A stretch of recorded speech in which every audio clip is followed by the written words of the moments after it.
지난주가 어버이 주일이었습니다. 많은 선물을 받았고 또 선물을 했습니다.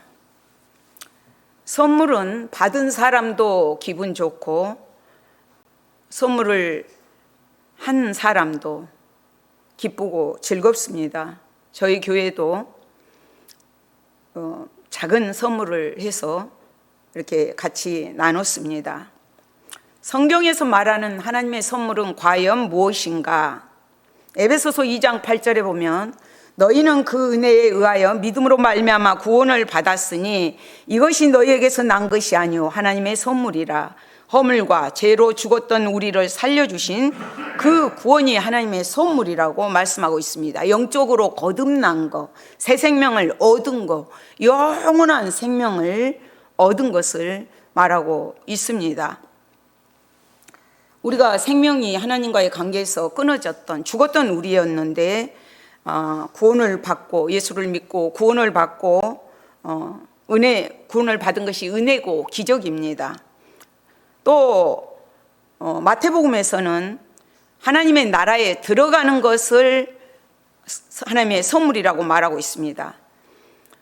음부의 모든 위험이 제거된 성령 안에서의 또 의와 화평과 희락의 성취를 누리는 것도 하나님의 선물이라고 말하고 있습니다. 욥기는 하나님의 생명, 인간의 생명은 하나님의 선물이라고 말하고 있습니다. 창세기에서도 하나님의 특별하신 섭리로서의 하나님의 선물을 약속의 땅, 가나안 땅, 천국을 말하고 있습니다. 오늘 본문 17절에서도 주 예수 그리스도를 믿을 때에 주신 것과 같은 선물, 성령을 말하고 있습니다. 부활 생명, 영원한 생명, 영생을 말하고 있습니다. 사도행전 8장에 보면 마술을 하는 시몬이 베드로가 안수를 할 때 성령이 임하니까 자기도 성령을 받게 해달라고 돈을 줍니다. 그랬을 때 베드로가 내 하나님의 선물을 돈 주고 살 줄로 생각하였으니 내 은과 내가 함께 망할지어다. 성령은 돈으로도 살 수 없습니다. 세상의 선물로는 거의가 돈이면 살 수 있는 물건들입니다. 그렇지만 하나님의 선물은 세상에서 살 수도 없고 구할 수도 없는 것입니다. 그렇다면 우리 인간이 하나님께 드리는 선물은 무엇인가? 예물, 헌물이라고 번역되기도 했습니다. 하나님 앞에 드리는 예물, 헌물, 우리의 삶을 드리는 것이죠. 지금 우리가 예물을 드린 것은 신앙의 고백입니다. 일주일 동안에 우리의 삶을 드립니다. 그 고백이기도 합니다. 그래서 삶을 드리는데 그 삶이 감사로 드리는 삶이 되어야 된다는 것입니다. 오늘 베드로는 오순절 사건 이후 성령이 임하고 나니까 그리스도께서 증인이 되라는 말씀에 순종하여서 복음을 전하게 됩니다. 그래서 초대교회의 지도자로서 맡아서 교회를 시작을 했고 또 가는 곳곳마다 나사렛 예수 그리스도의 이름으로 일어나라 할 때 성전 미문에 앉은 안진뱅이가 일어나 걷기도 하고 그런 기사가 행해지기도 하고 중풍병자를 고치고 또 욥바의 도루가 다비다를 죽었던 자를 살리는 역사도 임하게 됩니다. 욥바에서 다비다를 살리고 피장 시몬의 집에 머무르고 있을 때 기도하는 중에 성령께서 환상을 보여주십니다. 그 시간에 고넬료도 기도하면서 환상을 보게 되죠. 전번에 말씀드렸던 사울이 다메섹 도상에서 환상을 하나님을 만나고 눈이 멀었을 때 환상으로 아나니아를 만날 것이다. 아나니아하고 동시에 환상을 보여주셨던 것처럼 오늘 고넬료와 베드로에게 거의 동시적으로 환상을 보여주십니다. 고넬료는 여기까지는 계속 유대인 중심으로 복음을 전했던 거죠. 예수님께서 신앙의 고백 위에 너가 교회를 세울 것이다 말씀하시면서 천국 열쇠를 주셨죠. 너가 열면 닫을 자가 없고 닫으면 열 자가 없다 하시면서 천국 열쇠를 주신 것 같고 유대인에게 복음을 전했습니다. 그러나 이제는 거기에서 끝날 것이 아니라 이방인들에게도 복음을 전해야 될 것을 말씀하신 것입니다. 하나님은 아무리 못났더라도 아무리 이방인이라 할지라도 함께 하나님의 교회를 세워나가기를 원하신 것입니다.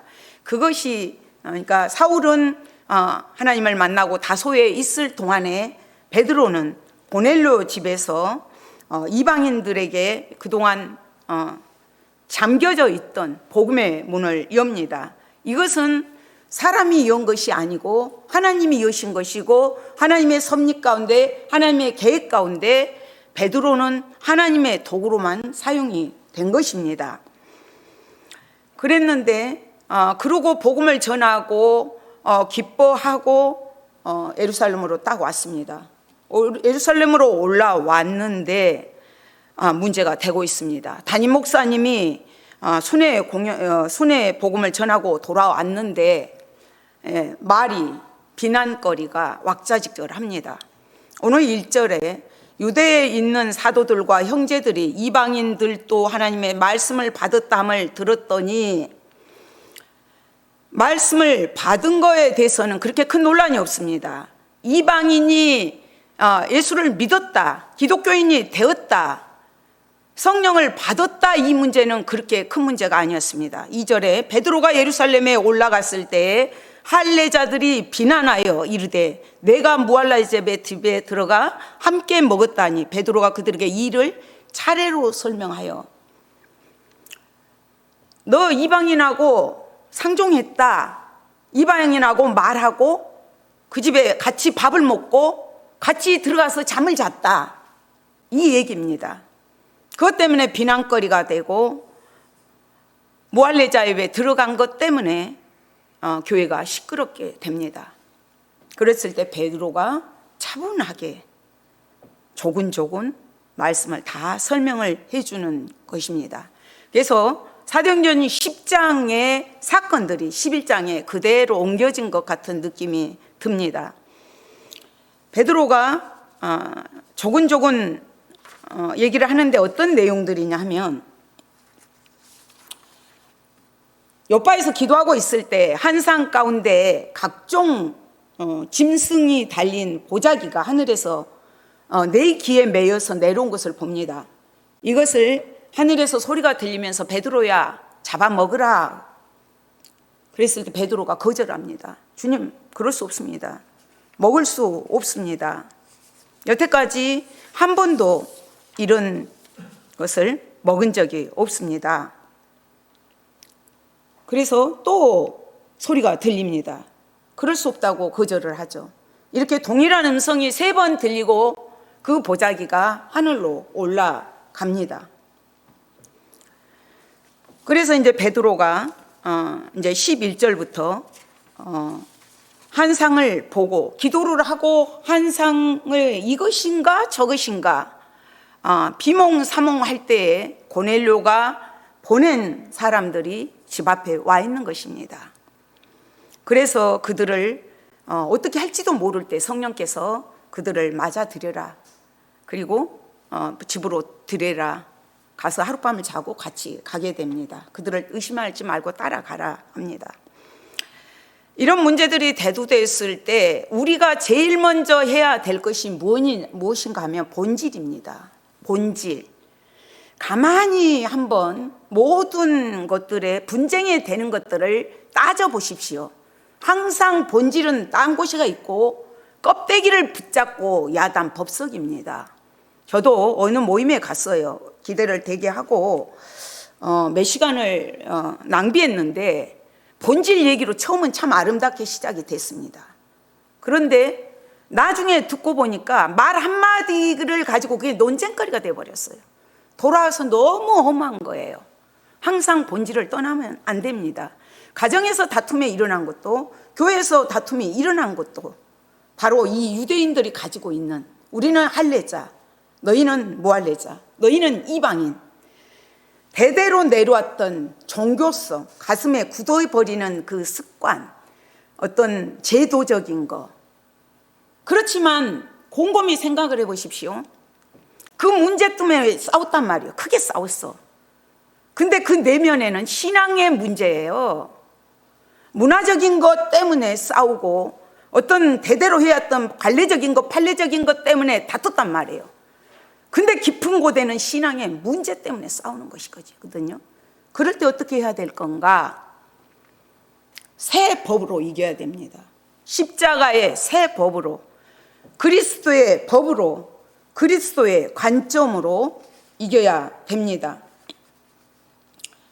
우리 주님께서 남을 사랑하는 자는 율법을 다 이루었느니라, 사랑은 율법의 완성이니라 말씀하십니다. 로마서에서. 이 말씀처럼 사랑은 모든 허물을 가릴 수가 있습니다.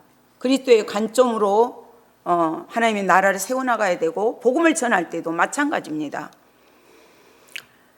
하나님은 그 모든 사람이 구원받기를 원하시고 진리를 아는 데 이르기를 원한다고 디모데전서 2장에서 말씀하고 있습니다. 하나님의 구원의 선물은 모든 사람들에게 흘러가야 된다는 것입니다. 우리는 교회 안에서 어떤 사람이 열심을 품고 일을 하려고 할 때, 실천하려고 할 때 그 마음의 문을 닫아버리게 할 때가 많이 있습니다. 그래서 베드로는 기도한 중에 환상의 인도를 받았고 깨닫지 못할 때 성령님께서 인도해 주십니다.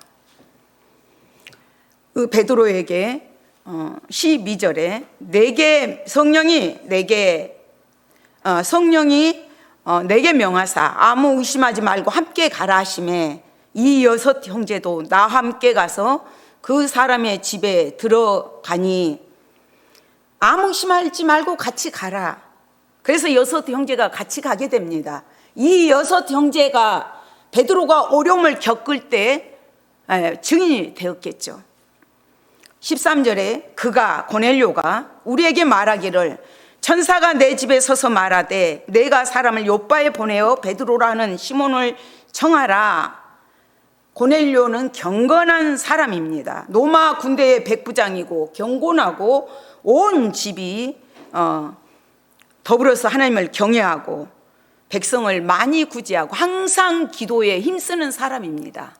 도덕적으로 흠잡을 것이 없는 사람이고 신앙적으로도 흠잡을 게 없는, 지위적으로도 신분적으로도 로마 백부장입니다. 그런 사람이 하찮은 지배국에 이름 없는 갈릴리 어부인 베드로를 청해서 하나님의 말씀에 순종하면서 청하게 됩니다. 14절에 그가 너와 내 온 집이 구원받을 말씀을 내게 이르라 함을 보았다 하거늘 너와 내 온 집이 구원받을 말씀이 뭐냐는 것이죠. 너와 내 집이 구원받을 말씀, 그 말씀은 바로 10장의 내용들입니다. 복음의 내용인데 복음의 엑기스입니다. 베드로가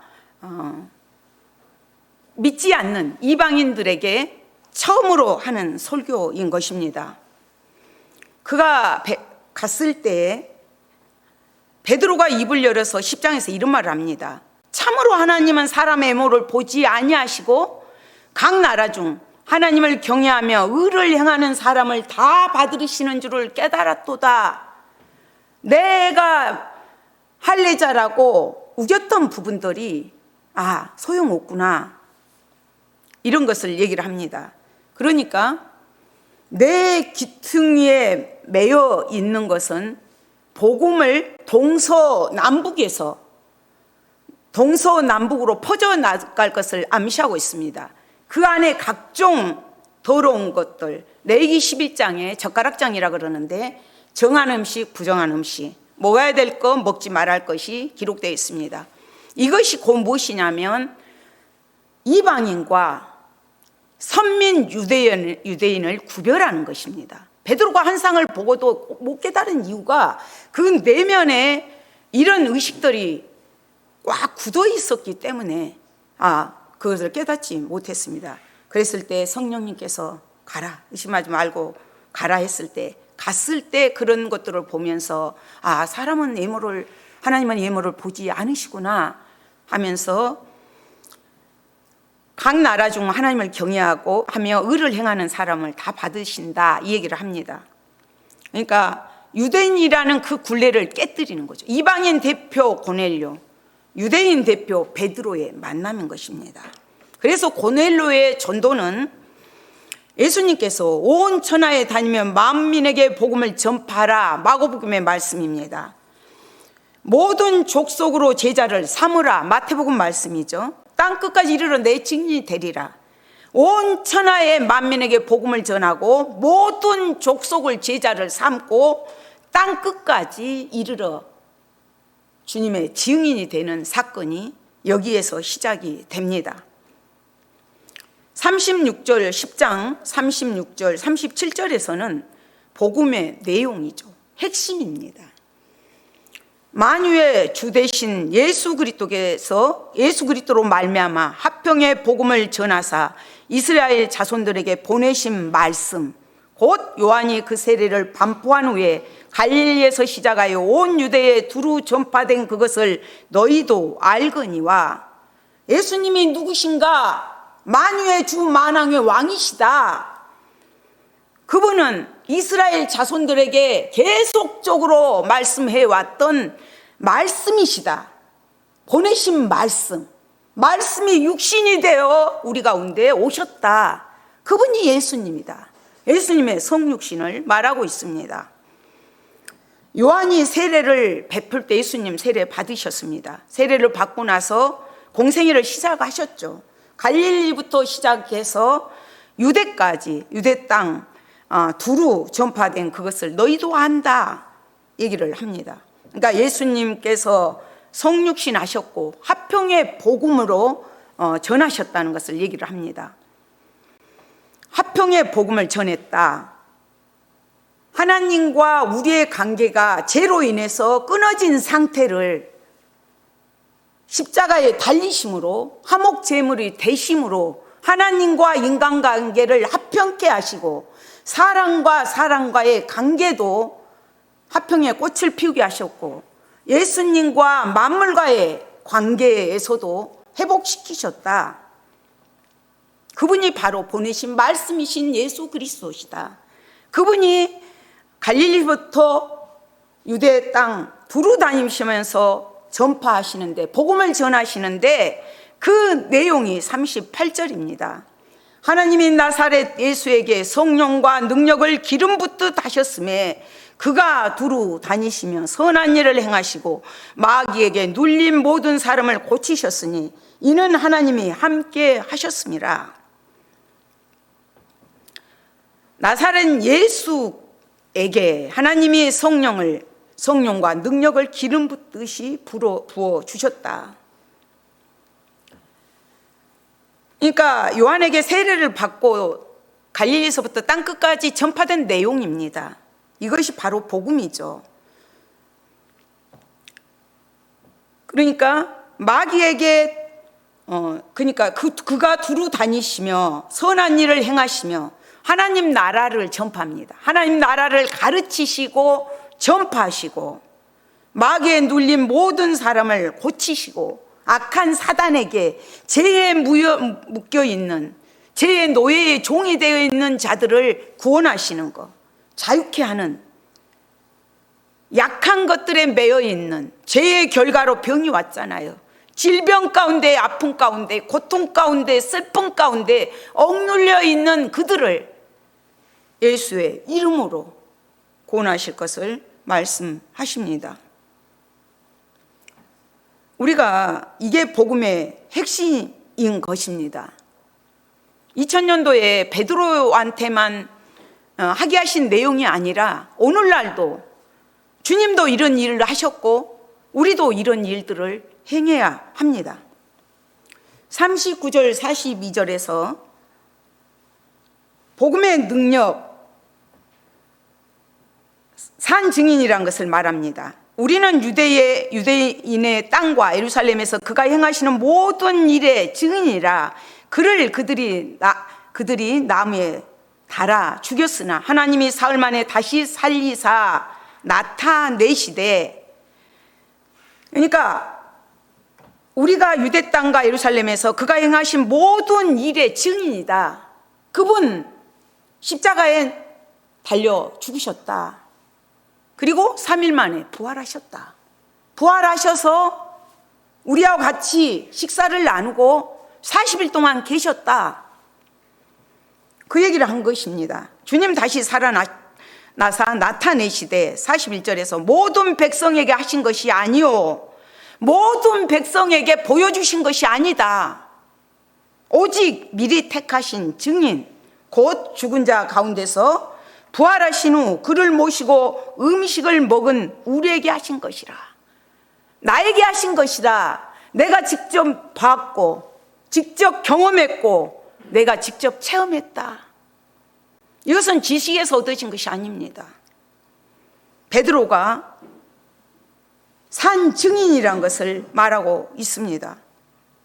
예수님하고 같이, 예수님 3일 만에 부활하셔서 40일 동안 계시면서 제자들과 같이 음식을 나눴습니다. 그때 우리가 같이 먹었다. 42절에서 우리에게 명하사 백성에게 전도하되, 예수님 직접 전도를 하셨습니다. 하나님이 살아있는 자와 죽은 자의 재판장으로 정하신 자가 곧 이 사람인 것을 증언하게 하셨고, 살아있는 자와 죽은 자를 심판하러 오십니다. 살아있는 자와 죽은 자의 재판장으로, 심판주로 오실 것을 재림의 주님을 말하고 있습니다. 그래서 예수님의 성육신, 예수님의 생애, 예수님이 십자가에 죽으신 거, 3일 만에 부활하신 거, 다시 살아나신 거, 승천하신 거, 그분이 다시 오실 것을 얘기하고 있습니다. 43절에서 그에 대하여 모든 선지자도 증언하되 그를 믿는 사람들이 다 그의 이름을 힘입어 제사함을 받는다 하였느니라. 예수의 이름으로 제사함을 받는다. 예수의 이름으로, 복음의 능력으로 제사함을 받는다라. 제가 늘 어르신들 마지막 임종에 가서 하는 얘기가, 김천성 집사님한테도 제가 처음에 그 얘기를 했어요. 볼펜 자국이 이 흰 옷에 묻어도 세탁소 가면 다 지웁니다. 그러나 우리 죄는 예수의 피로밖에 지울 수가 없습니다.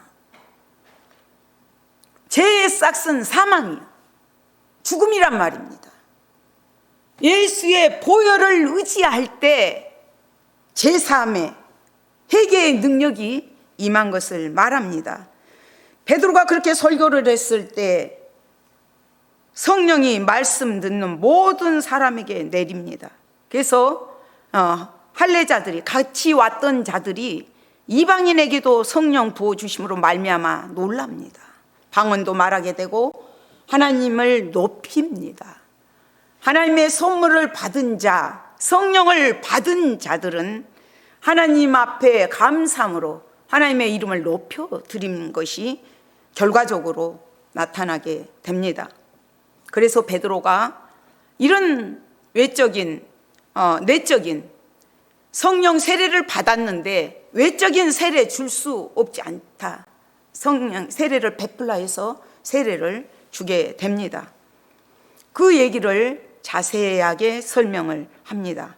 그랬을 때 15절에서 내가 말을 시작할 때 성령이 그들에게 임하시기를 처음 우리에게 하신 것과 같이 하시는지라. 내가 말을 시작할 때에, 내가 설교를 할 때에, 내가 예배할 때, 예배를 드릴 때에 성령이 임했다. 마가 요한의 오순절의 사건은 유대인 중심으로 예루살렘에서 모여서 준비하면서 기도를 합니다. 그럴 때 성령이 임하게 됐죠. 방언도 말하게 되고, 오늘 가이사라의 오순절 사건은 믿지 않는 자들, 이방인들이 모여서 가이사랴에 모여서 설교를 시작했을 때, 예배를 드릴 때 성령 충만함이 임하고 방언이 임한 것을 알 수 있습니다. 그것들을 볼 때 하나님의 구원에는 차별이 없다는 거죠. 언제, 장소의 구분이 없고 어디서 드리든지 진정과 신령으로 예배 드릴 때 하나님이 역사하십니다. 제가 화요일 날 양평을 갔다 왔습니다.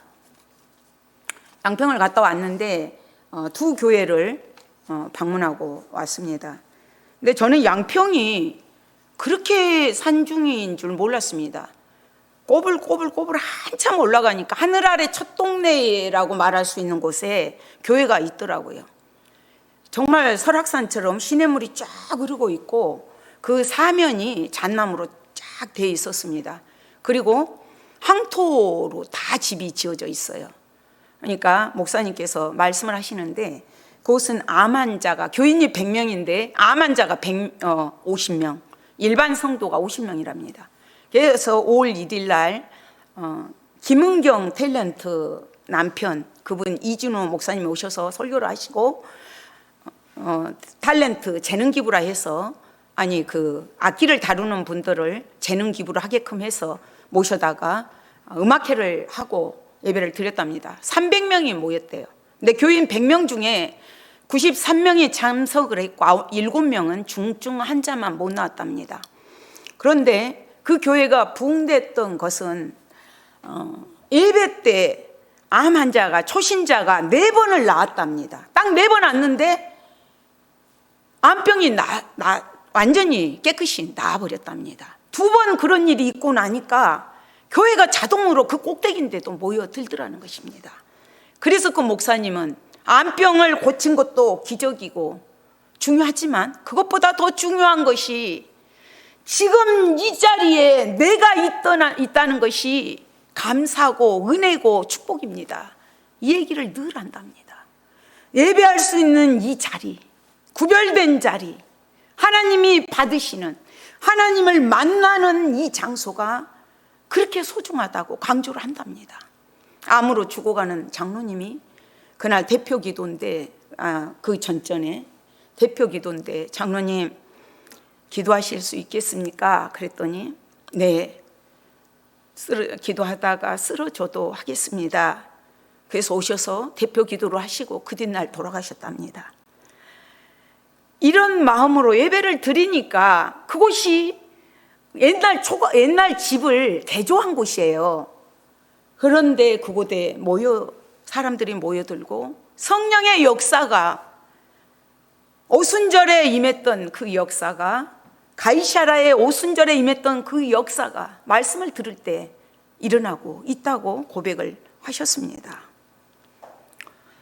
오늘날도 우리는 그런 마음으로, 그런 자세로 하나님 앞에 예배를 드려야 됩니다. 과거에 내가 예배를 어떤 마음으로 하나님이 섬겼느냐가 중요하지 않습니다. 지금 현재의 상태가 중요합니다. 주님이 지금 나에게 오신다면 마라나타, 주 예수여 어서 오시옵소서 맞을 준비가 되어야 되는 것입니다.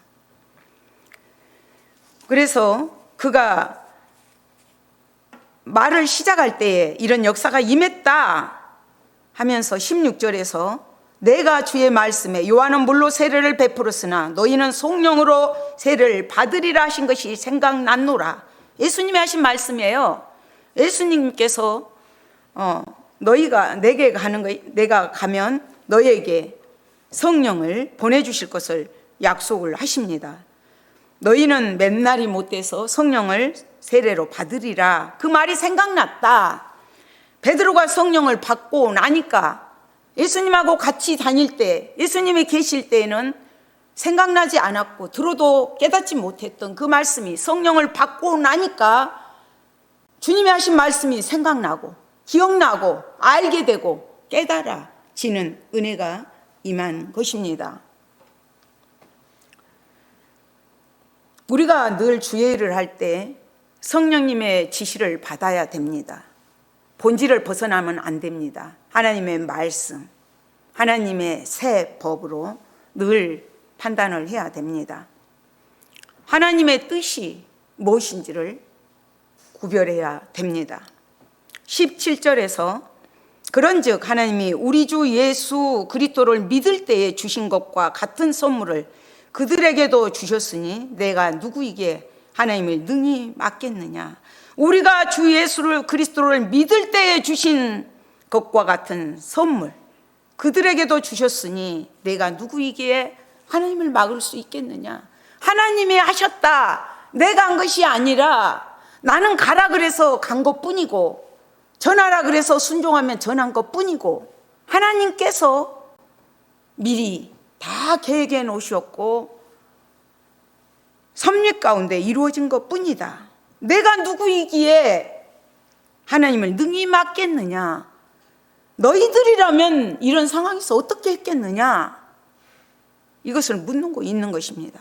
그랬을 때 그들이 18절에서 그들이 이 말을 듣고 잠잠하여 하나님께 영광을 돌려 이르되 그러면 하나님께서 이방인에게도 생명 얻는 회개를 주셨도다 하니라. 잠잠하여 이 일을 제기할 것이 없어요. 더 이상 토를 달 것이 없어요. 더 이상 문제 삼을 것이 없다는 것을 말합니다. 그러면 하나님께서 이방인에게도 생명 얻는 회개를 주셨도다. 그럼 그렇지, 그랬구나, 맞아 하면서 생명 얻는 회개를 주셨다. 회개는 하나님의 선물입니다. 회개는 하나님을 믿지 않는 이방인이라는 것은 하나님을 알지 못한 것, 그늘진 곳에 있는 자들을, 절망 가운데 있는 자들, 그런 자들을 말합니다. 그런 사람이 회개를 했다는 것은 어렵습니다. 그래서 회개는 바로 선물이죠. 자기의 제약된 모습을 보고 알고 참 회개를 할 때 하게 되는 것이 하나님의 은혜입니다. 우리 마음은 굳어 있잖아요. 바로가 열재앙을 해도 강팍하잖아요. 하나님께서 강팍한 마음대로 버려두신 것을 말하고 있습니다. 예수를 믿을 때에 하나님의 선물, 성령을 주셔서 믿게 하시고 또 회개까지 하게 하십니다. 주 예수를 믿으라 그리하면 너와 내 집이 구원을 받으리라. 그러니까 딱 이 베드로의 설교를 요약하면 다른 이로서는 구원을 받을 수 없나니 천하 사람 중에 구원을 받을 만한 다른 이름을 우리에게 주신 일이 없음이라. 우상 숭배자가 됐든 깡패가 됐든 강도가 됐든 도둑이 됐든 주 예수를 믿을 때 믿기만 하면 회개만 하면 하나님의 선물이 주어진 것을 말하고 있습니다. 우리는 교회 생활을 하면서 이방인인 우리에게 선물로 거듭나게 하셨는데 하나님이 자녀 삼아주셨는데 오래된 편견 때문에 선입견을 갖고 다른 사람들이 이루어 놓은 것들에 대해서 나도 모르게 비판하고 비난하고 있지는 않습니까? 또 내 생각과 맞지 않다고 할 때, 맞지 않을 때 어떤 행동들을 하고 어떻게 남을 설득시키고 있습니까? 이 말씀 속에서 이런 모든 것들이 포함되어 있습니다. 저는 복음을 수요일 금요일 같이 나가서 전하지만 하나님께서 물 위에라도 복음을 뿌리라고 했습니다. 물을 타고 흘러내려가서 어느 곳에 멈출 때, 정착될 때 그곳에서 싹이 나고 꽃 피울 것을 바라봅니다. 물 위라 안 된다 아닙니다. 우리도 멀리 나가서 전하지 못한다 할지라도 내 주위에서부터 하나님의 선물을 나만 간직한 것이 아니라 내가 받은 선물을 자랑하는 우리 성도들이 되시기를, 우리 교회가 되기를 소망합니다. 아버지 감사합니다. 오늘도 베드로 설교를 바라보면서 베드로가 예루살렘 교회에 담임 목사로서 위기에 처했을 때 비난을 받고 질책을 받을 때에 그가 하나님의 말씀을 붙잡고 하나님 성령님을 의지하면서 하나님의 뜻을 구하면서 말씀들을 풀어나간 것들을 이 시간 우리가 배웠습니다. 아버지 하나님, 우리는 항상 본질을 떠나서 비난하고 비판하고 질책하고 다툼을 일으키고 분쟁할 때가 많이 있음을 고백합니다. 하나님, 그런 충돌이 있을 때마다 하나님의 말씀을 부여잡게 하시고 성령 하나님께 물어보게 하시고 성령의 힘으로 십자가의 사랑으로 새 법으로 행할 수 있는 능력의 사람들이 되게 도와주시옵소서. 감사드리며 예수 그리스도의 이름으로 기도드립니다. 아멘.